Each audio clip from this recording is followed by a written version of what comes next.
right, so we'll get to all that and more, but first we must begin, as we usually do, with Aaron's rundown of what happened while we were away. What happened while we were away, brought to you by inflation. You knew it was going to be bad when the White House used this verbiage to get out ahead of today's numbers. Because of the actions we've taken to address the Putin price hike, we are in a better place than we were last month.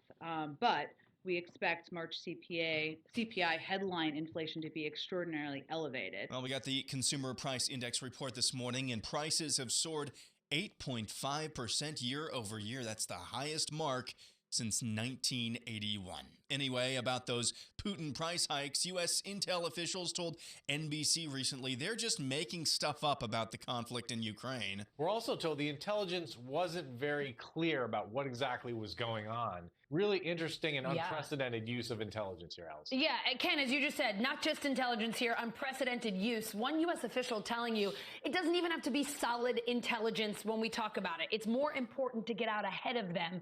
Putin specifically, before they do something, it's preventative. CBS News reports over 150 financial transactions involving either Hunter Biden or his uncle James Biden's international business dealings were flagged as concerning by U.S. banks for further review.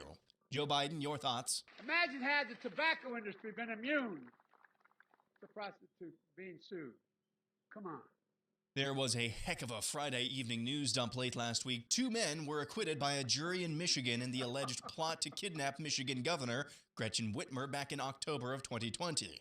The jury was hung on 2 other men allegedly involved as well.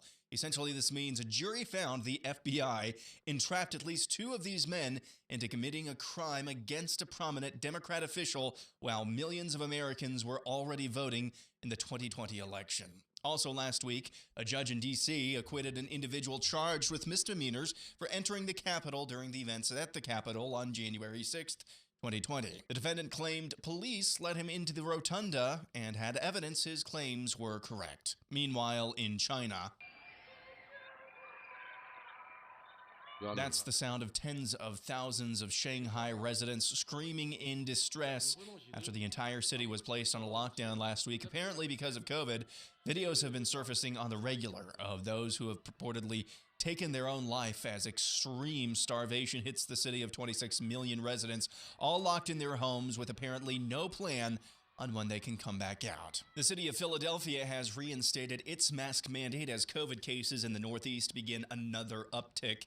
House Speaker Nancy Pelosi tested positive while we were gone, along with Attorney General Merrick Garland, a couple of congressmen, Adam Schiff and Joaquin Castro, so there's that. The largest individual shareholder of Twitter, Elon Musk, is not joining Twitter's board of directors after all. Musk's appointment to the board last week was apparently contingent upon him promising not to own more than 15% of the shares of the company.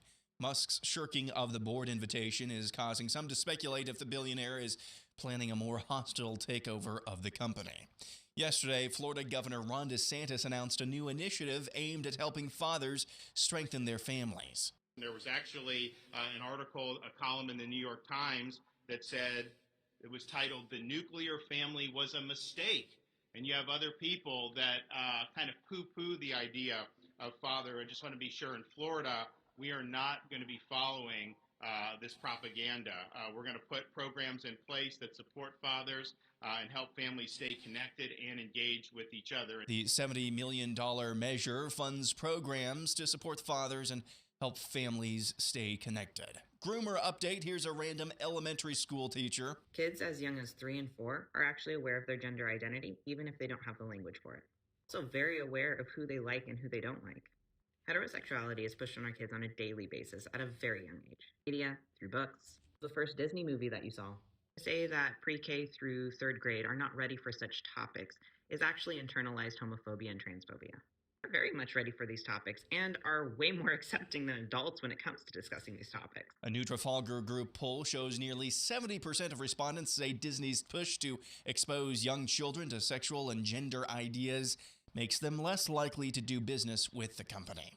And finally, a seminar on critical grooming theory. Here's Blaze TV's Ali Stuckey. Welcome to our DEI training. DEI stands for Don't Entice Infants. That's really anti-grooming training. It's not enough to be not a groomer. One must be actively anti-grooming. And really, those who are defending themselves against accusations of grooming are expressing their groomer fragility. This is just evidence that they are a groomer. It's important to know that silence is violence when it comes to the grooming of children. If you are not actively working to dismantle the systems of grooming that have been oppressing children, you are either complicit in systemic grooming or you are a groomer yourself. We need to know better so we can do better. And that's what happened while we were away.